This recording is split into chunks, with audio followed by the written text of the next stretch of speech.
My name is Hugh Williams, and today is the 25th of January 2024, the feast of the conversion of St. Paul.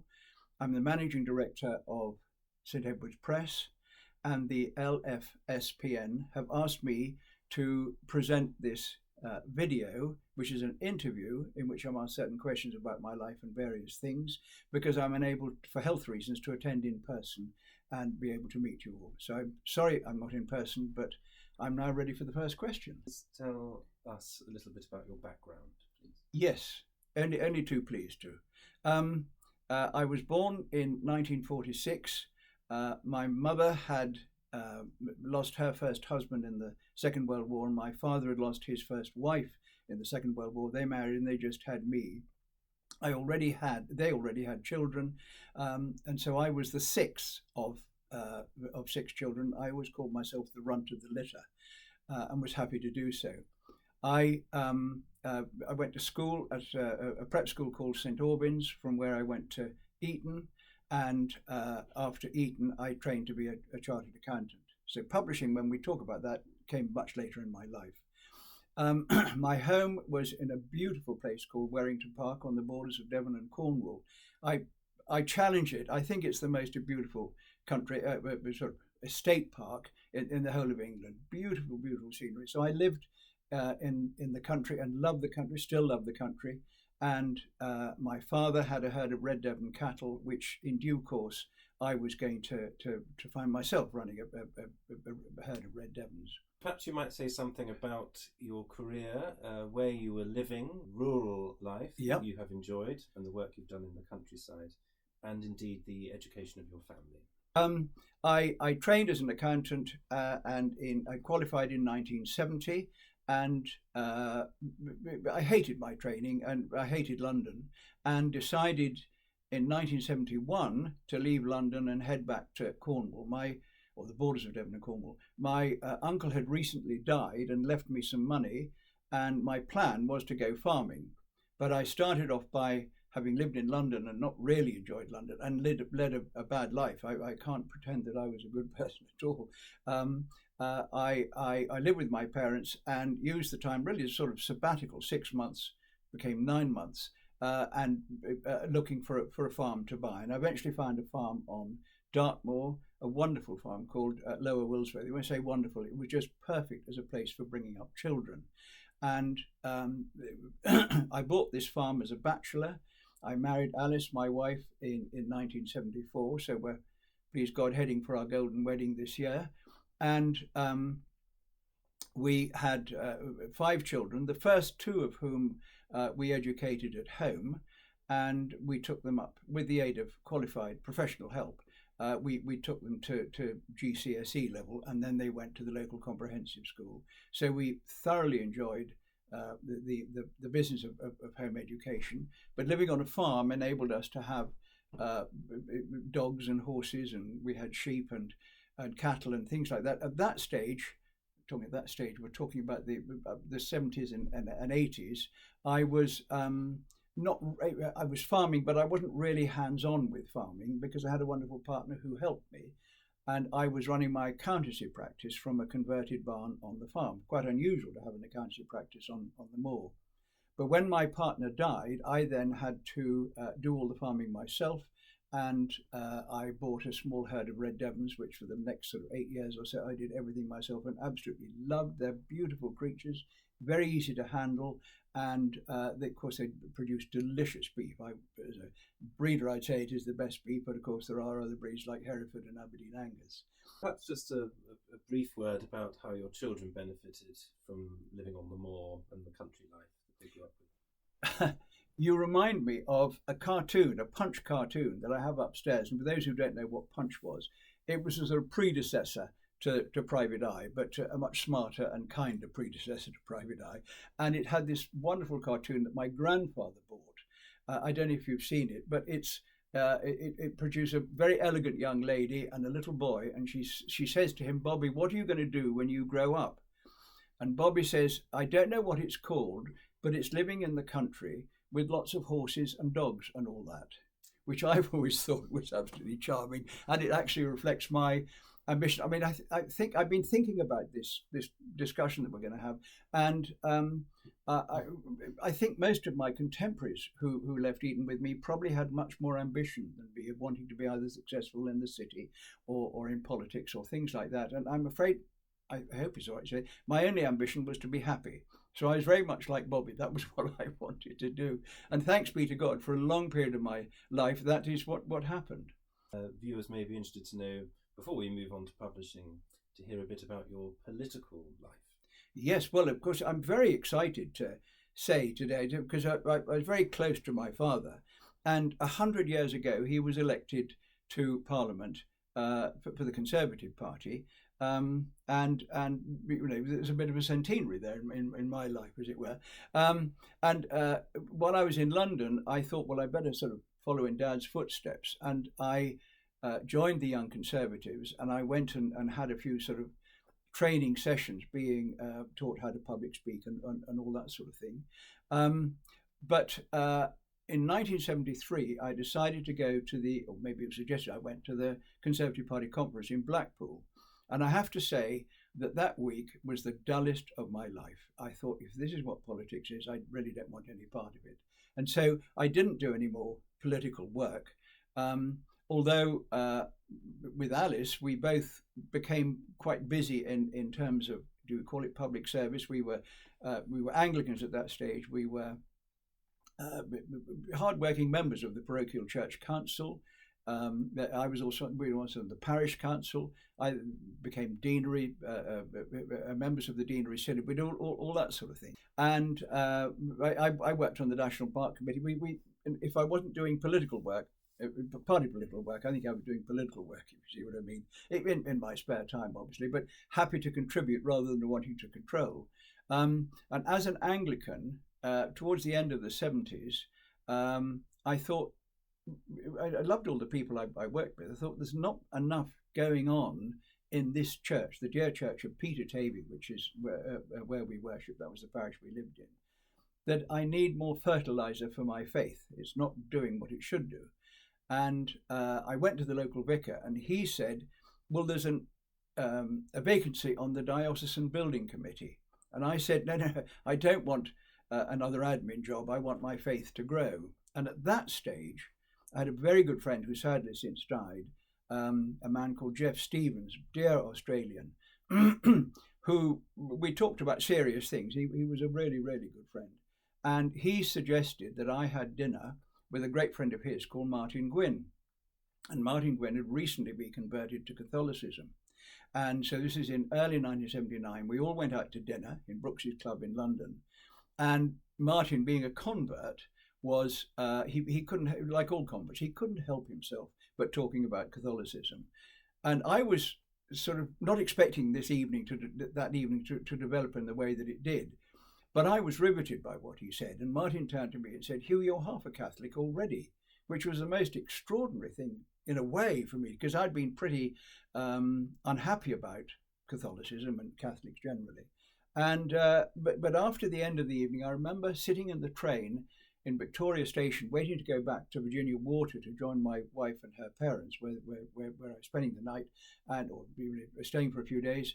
And I felt that I was in love with the Catholic faith. And Chesterton calls Catholicism, or becoming a Catholic, a grand and glorious love affair. And not that I knew that at the time. I reckoned that was the moment in which I thought, well, there's no turning back. I've got to go ahead. One of the things that had frustrated me worshipping in Peter Tavy Parish was that we were stopping using the old, is it 1662 Book of Common Prayer, and being asked to use flimsy leaflets called Series 3, which were always falling apart in our hands with them.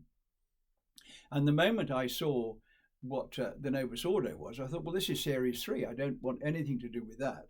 And Martin suggested that we get instructed by, because Alice was with me at the time, that we get instructed by Monsignor Gilby in London, and sometimes he came to stay with us at home. So we were very much instructed in the traditional faith, and the one thing we didn't discuss with Father Gilby until the end, until we were ready to be received, was the position of the then John Paul II. And we wrote to Father Gilby to try and get some explanation as to what we should do next. And the most extraordinary thing happened, because we were very fond of him, and I think he was very fond of us. I mean, he was a lovely man. He's since died. And the most extraordinary thing was that he never answered the letter. And I wrote again, and he never answered our letters. And we suddenly realized, on the basis of by their fruits ye shall know them, that we had to be very careful and stay clear of the Novus Ordo Church. And so we become, I suppose, can I use the word sedevacantis? That I'm getting the nod for that. And that's a position I've held ever since. And if I say very happily, I mean, obviously one's very sad at the terrible state of the church at the moment, but at no point during those, it's 40 years now, have I thought that I wanted to change my mind or been tempted to go back into what one might call mainstream.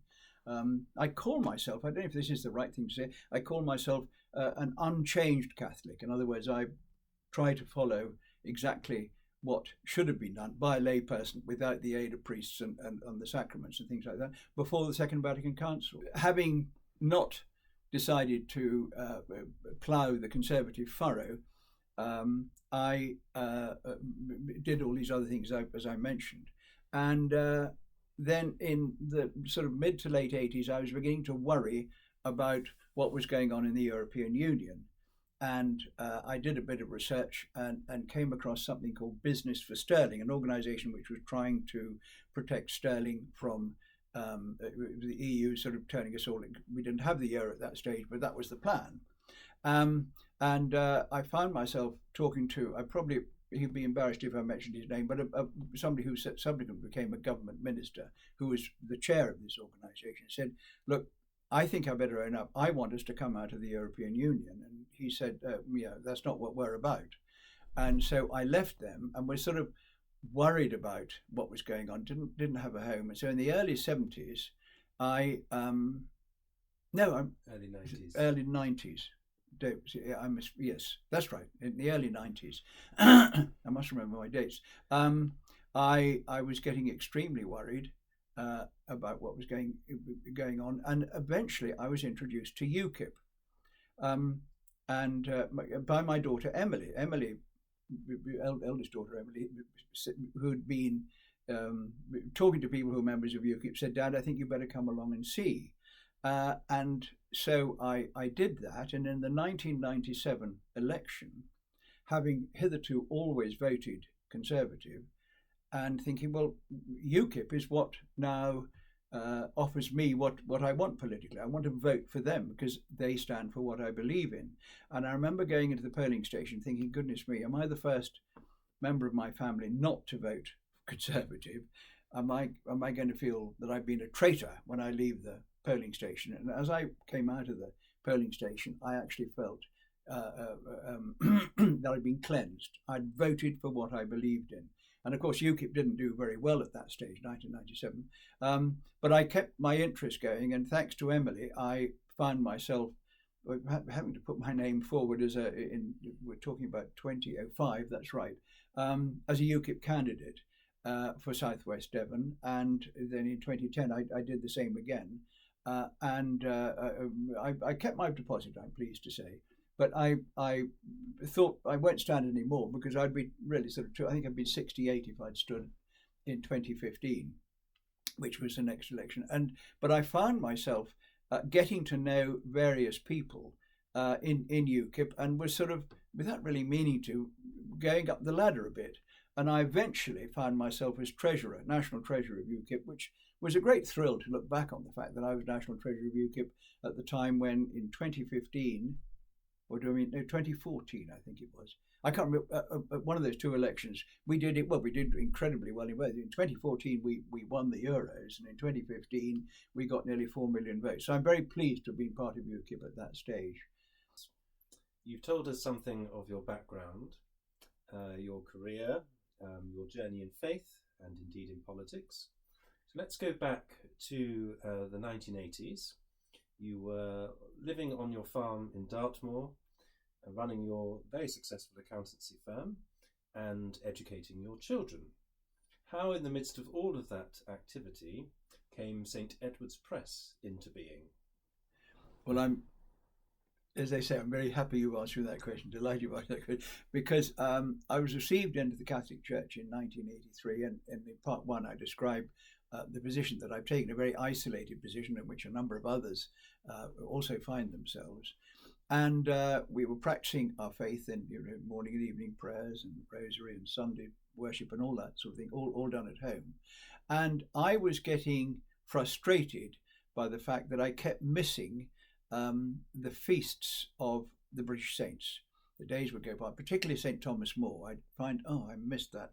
I wish I had a system which had a calendar, that Catholic holy calendar that helped me keep a track of these saints. Of course, one knew from the Missal all the other saints' days and everything, and holy days of obligation. But as I say, I was getting increasingly frustrated about missing the British saints' days. And I think, well, if you haven't, if the job hasn't been done, you probably better do the job yourself. And so I started to compile my own calendar using an Excel spreadsheet. And I've actually got it as, I think, probably my only prop today, that here is what I created, the British Calendar of Saints. And as I was drawing to a close, I realized that I shouldn't call it the Hugh Williams calendar, although a name would have to be on it somewhere, because that would turn me into some sort of guru, and that's the last thing I am. I have no authority whatsoever. What I've got here is purely a private publication.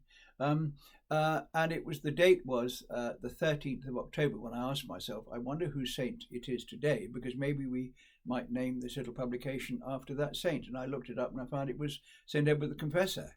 And I thought, wow, that's landed on my feet, hasn't it? It says St. Edward the Confessor, or quite often Step. It's been ever since.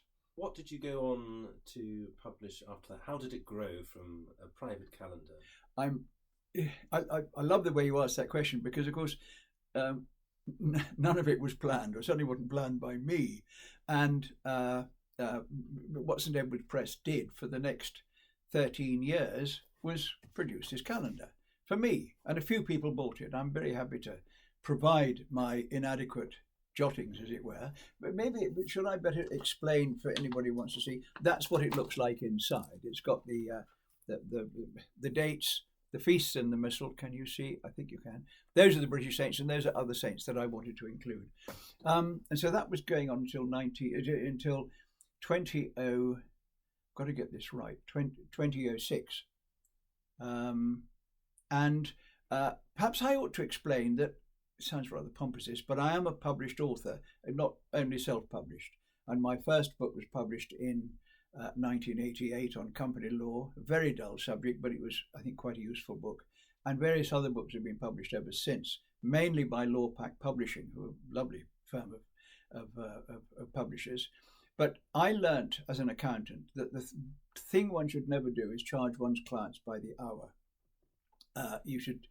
All professionals should quote a fee up front, possibly be paid up front or paid over a period of time, but never charged by the hour, because nobody ever knows what the bill is going to be, and it's usually a nasty surprise for the client at the end of it.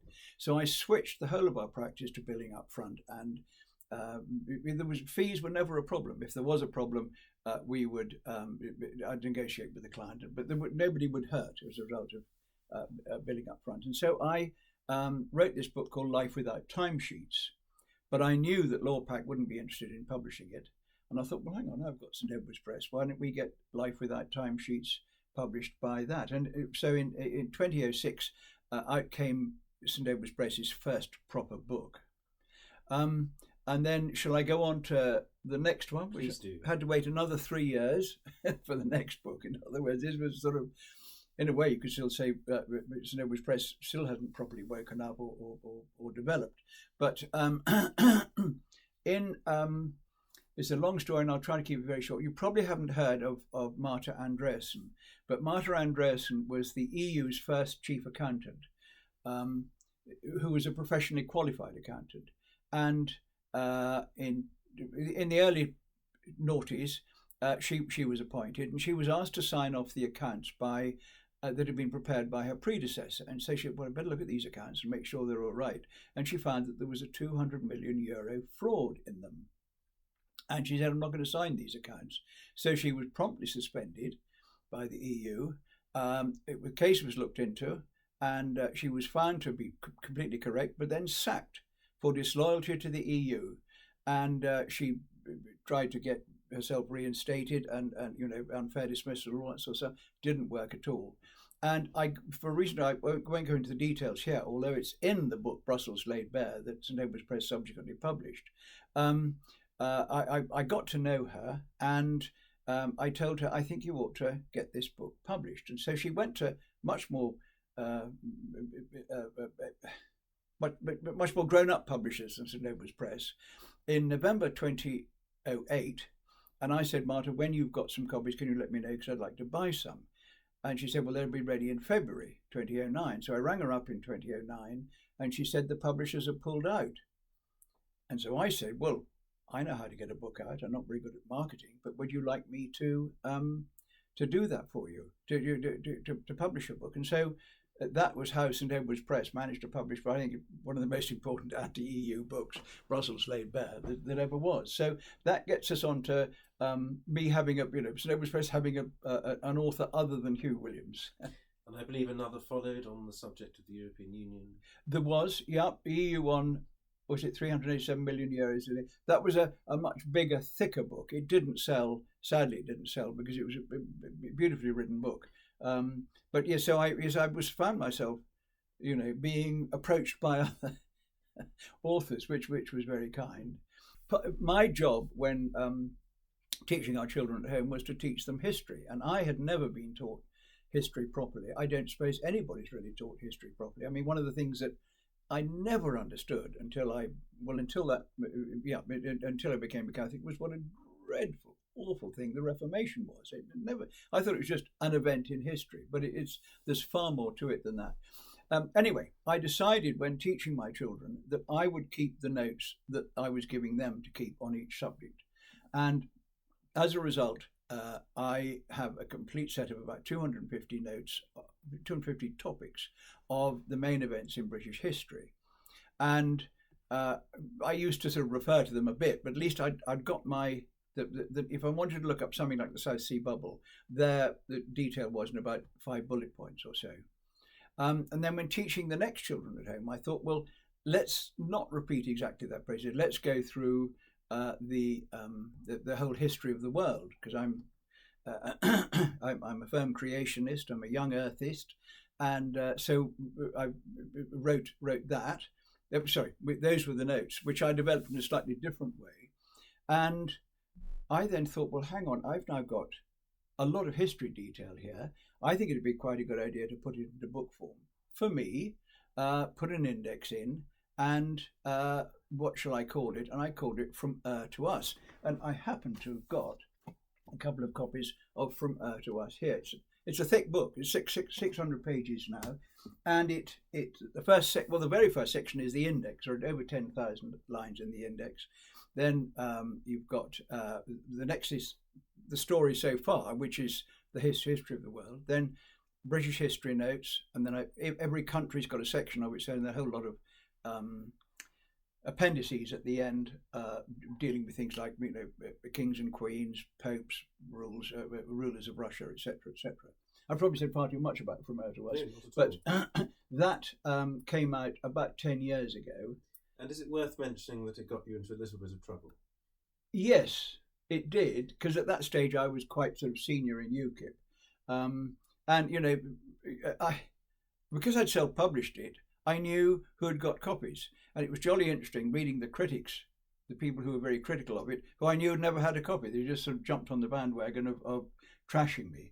And that's very good for the soul, actually. It didn't put me off in any way. In fact, at that stage, probably the book was probably 300 pages, and it's now, as I say, 600 pages long, because I've been updating it ever since, and it's, every year there's a new edition that comes out. And also, UKIP Treasurer publishes non-PC history book. Quite. Generated some interest, did it not? Yes. Mm-hmm. Probably got me a bad name, and that's not. It's a great accolade today. Would you say some more about what St Edward's Press has published since? You're being quite, because we now need to go back into UKIP mode, because I was canvassing for UKIP in St Budo in Plymouth, and a lady came to the door and she said, "Can you tell me what's wrong with the EU?" And I realised that what we were doing was asking people to vote UKIP. We weren't educating them as to why UKIP existed and why there was a need to leave the EU. And so I wrote a little pamphlet called 101 Reasons Why We Should Leave the EU. And over a period of time, that started to sell in lots. It's subsequently sold over 40,000 copies, which I'm pleased to be able to report, and was used extensively, particularly in the Midlands area in Birmingham, at the time of the referendum in 2016. So that was quite an important book. I like to think it was, but subsequently, and this is not necessarily going in chronological order, but in 2020, after we had supposedly left the EU, and I found that for all his faults, Nigel Farage really should have been given an award for what he did. And I wrote a sort of a book called Escape from Brussels, in which I paid tribute to all the people who I thought deserved a thank you and didn't get a thank you. And at the back of that book is a copy of 101 Reasons Why We Should Leave the EU, so that the story still exists. Now, I've got here, haven't I, here, a list of the books that I've got. So I'll just look through here, because numerous other people, delightful people, have come to me with their books. Michael Morley with English History has asked me to publish. I'm really pleased to have done that. Possibly, Dorothy Banks has come with The Monology of England, Our Lady's Diary. Yes. And various other books as well. I sort of don't want to list them all, because that will sound like a sort of marketing exercise, I think, if I do.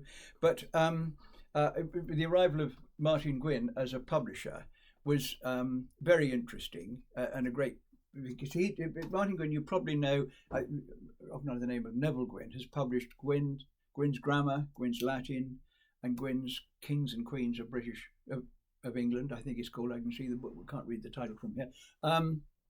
Not published by me, but his publishers, after telling the truth that he did in Kings and Queens, his publishers dropped him. And so Martin came to me and said, would you like to publish my book called Evolution or Creation? And I thought, I'm delighted to do that. And so that came out in about 2020, I think, something like that. And then when that came, he wrote a book called Gwynne's William Shakespeare. And that was such an eye-opener to me, to realise, I'm going to say something that's probably very unpopular with everybody who's watching this, what a pernicious influence Shakespeare has been to wonderful English, but dreadful morals, isn't there, throughout that? I think of King Lear or Titus Andronicus. I mean, what is going on with those things being lauded as important place? Anyway, but Martin goes into a lot of that, and also who wrote Shakespeare. He goes into a lot of details and riveting stuff. So I'm very pleased to publish that. And then we had Gwynne on handwriting, a small little booklet. And most recently, no, not most recently, because two have followed very quickly, is Gwynne's Introduction to True Philosophy, which is a fabulous book. I've got a copy here, actually, funny enough. I haven't set these turns necessarily, but Gwynne's Introduction to True Philosophy, which is a real page turner. And maybe the first 100 pages are quite slow, but once you get into it, wow, I'm thrilled with that. And then recently we heard Gwynne on the writing of verse and poetry. I think that gets us up to date, but should I mention Out of Step, or why not? That in marketing, I've recently started to produce a little document called Out of Step, which comes out of sort of, I don't know how long. This is the second one in 6 months. So probably once every 6 months. I use it as marketing, and I use it to describe what's going on in the world, to advertise the books, and hope that people will get to know. I would first of all like you to say a little bit, if that's all right, about publications on the subject of the faith. Yep. And then to talk about the role of Step, in particular how it differs from other publishers. Right. Unrecognisable, I think, is the quick answer to that one. But in 1984, I think it was, maybe 1985, Alice, the children that we then had, we went to France, and we stayed with a wonderful family called de Gontes in the Auvergne. And Jean de Gantes had recently been in Ireland and had picked up a box of English Catholic books, which were no good to him because although his English was jolly good, he naturally was a Frenchman. And he wondered if I'd like to have them. And I said, well, that's very kind. And looking through this box when I got home, I found a 3-volume set of meditations called Growth in the Knowledge of Our Lord. And at that stage, I was reading Hayman's Meditations. And they were fine, but I opened a copy of Growth in the Knowledge of Our Lord, as I think you found when you opened them. Indeed. Once you start, you can't stop. They're simply wonderful meditations. And I've used them ever since. You've used them this morning, as I'm sure you have too. In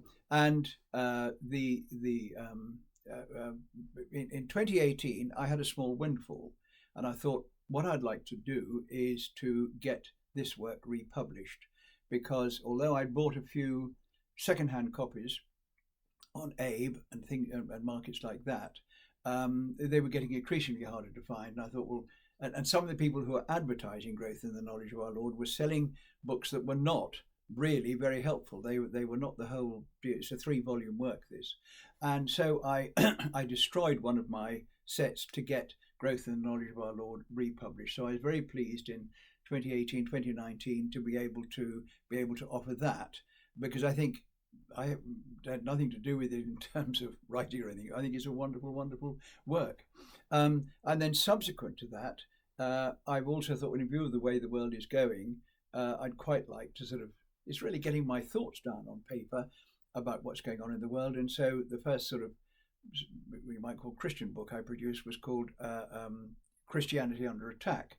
However, in the case of what I have written on, and I've suddenly written about the global conspiracy, I have not given those ISBNs. Those books are, so if you like, controversial and could get me into trouble and may still get me into trouble. But if they're not available on the market, you only can get them if you come to me at St Edward's Press. I think, get away with the fact that they're private publications and almost bought to order rather than being advertised. I'll advertise them in Out of Step, which I send round to people, as you've probably already seen. This might be an opportunity to talk about your experience of trying to sell books on Amazon. Yes. Well, in the second copy of Out of Step, if you like to look, I don't know if you've looked at it yet, but it tells what's happened to me in Amazon. That I found that although I've had plenty of stock, and Amazon say they've had plenty of stock, they write up about all of my books currently unavailable. And so I wrote to them to say, why have you put this down? Because the books are available, and it's not true. And they came back to me with a whole lot of gobbledygook, which you can read in if you want a copy of Out of Press, do get in touch with me. info@stedwardspress.co.uk. The gobbledygook that I was sent made no sense. And at the bottom it said, "Were you happy with this reply?" And I, yes or no, and I pressed no. And up came the screen, "This case is now closed." So Amazon don't like me. When I tried to copy one of my books through the normal channels, through Waterstones. Normally, if you buy a book through Waterstones, it appears either in your store or on your front doorstep within 3 days or so. It took 3 weeks to process this, because you, as the book distributor, you can trace every step of the way, and so that was very helpful. And then we have all sorts of other things that have gone in to make publishing life difficult, but I don't care. I want to do it my way. I'm very happy to do it outside the normal channels. If you see, I don't do it well. I'm not pretending I do it well, but I love what I do, and I get so many lovely letters and invitations like this that make me think I can't be doing it too badly, even if a proper publisher would look at me and say, "What does that man think he's doing?" Well, you've already given us a clue there as to what differentiates St Edward's Press from other publishing houses, but perhaps you might say a bit more about it in terms of content and method. Yeah, I mean, do you think now is the moment to bring in the Delling Pod? Why not? I think I will, because that sort of leads me into, over the years, I've got to know, we've never actually met, but James Dellingpole, who runs the Delling Pod, and I've got to know him to sufficient extent to have sent him a copy of both this, Gwyn's Introduction to True Philosophy, and also From Her to Us. And James says he likes the books very much indeed. And on one of his Delling Pods adverts, I mean, I had to pay for the advert, it was only right that I do that. He gave such a nice introduction to both books, telling people to buy the books that I've been snowed under with orders, ran way out of stock, and this all happened just before Christmas, so that I'm afraid my poor customers had to wait a very long time for their orders to be delivered, because not only was the Christmas break, and then everybody was ill at the publishers. They're wonderful printers. We got wonderful printers, by the way, Print Force. So I won't say a word against them, but these things happen. So unfortunately, I'm going over a bit of a tangent, but it's the part of the problem of if you're a publisher and you suddenly find your books are in demand, you do need to get stock very quickly, and I think I'm a bit bolder as a result of not being able to fulfill all of those on the day that the orders arrive. I might just also say one thing, going back to what you PayPal, who most people buy for, now no longer provide me with customers' addresses. So if you pay me some money for a book, I have to come back to you and say, sorry, what's your address, in order to be able to deliver your book. PayPal used to give me the addresses until 18 months ago, so that doesn't help. It seems that the odds are stacked against St Edward's Press in many, many ways. And I know you don't use social media. I don't use any of that. So how can people find out about St Edward's Press? Well, thanks to this advert, a lot of people see. I've got about 500 customers now. Probably I should have 50,000 if I were doing the job properly. But I think the key to this is control. That St Edward's Press is, if I can call it this, my baby, and I've got control of it at the moment. And if it were to get any bigger or employ other people, I'm the only employee. I haven't been paid anything because it doesn't make any money. I don't care about that. I just love doing the work. I think it's.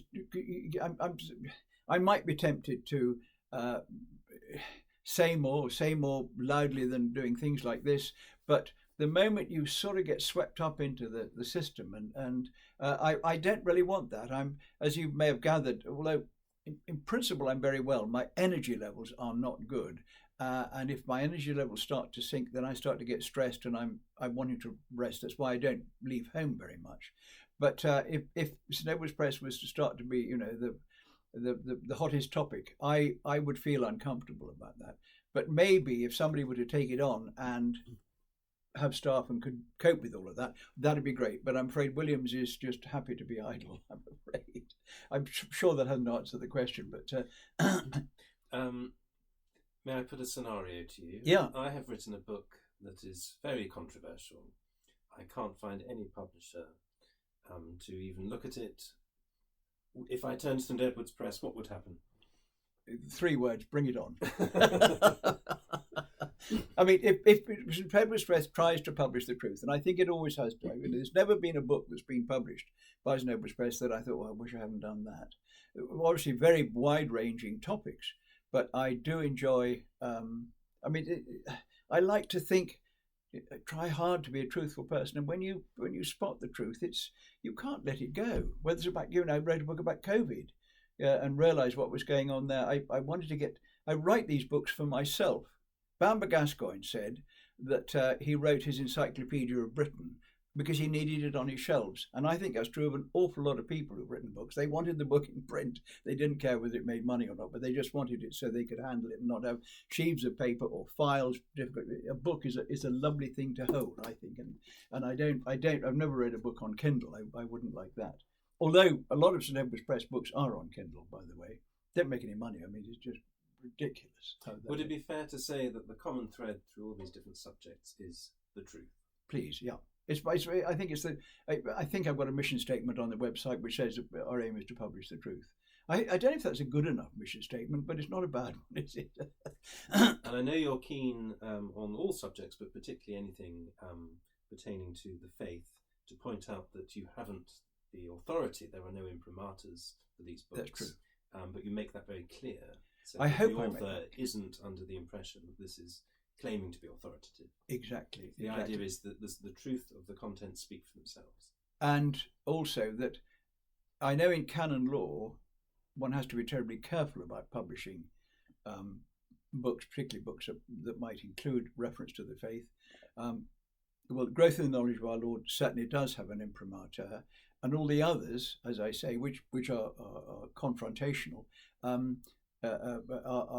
do not have ISBN. So they're only sort of very limited number of publication. I sort of hope, please God, that in a way I'm sort of not publishing, not falling onto the general umbrella of publishing. It's these are my notes. Would you like to read them? And people react quite well to that sort of approach and type of book. Well, thank you very much, Hugh Williams, for this interview. I wonder, there may well be people watching this who feel they have a book inside them, who may wish to get in touch with you. I just wonder if you have any closing remarks or indeed words of encouragement to any budding authors. Well, the first thing, and I'm sorry to say this, is I don't countenance novels, because that's just too difficult. And if I say no novels, then there's no problem really. If somebody's written me, what you call Anita Gillespie, has written a book about the I can't remember its title now, but about the ladies in Scotland. Beautifully scholarly work and everything. And what I do with somebody like that, when the lady's gotten at the time, 1688 to 1750. So I'm sorry, I'm being very vague. You've caught me out, as it were. It's not a book that we sell, but but if it's my terrible description is there any good, just get in touch with me. info@stedwardspress.co.uk. But what I do is I help people like that. I act as a catalyst to they'll send me a PDF, and if they need help with putting the preliminary pages on, need help particularly with getting a cover. I've got an excellent man called Simon French who does our covers. If they give me a book, I can arrange within a month for them to have a box of their own books landed on their doorstep. And I tend not to charge for this service, but people say, well, I must pay you something here. So I say, well, if you pay me £100 plus £20 VAT, that will be fine. But if you want to pay me less, you can pay me less. So that's how that goes. So if somebody's got a book that I don't think I can publish, and that's on the whole more the case than I don't think I'm going to publish many more books. Maybe I will. I'm only too happy to help people turn their work into a box of books. And I suppose the last thing I should say is that you can probably guess what St Edward's Press's website is. It's www.St Edward's Press, STEDW, in other words, not Saint in full, stedwardspress.co.uk.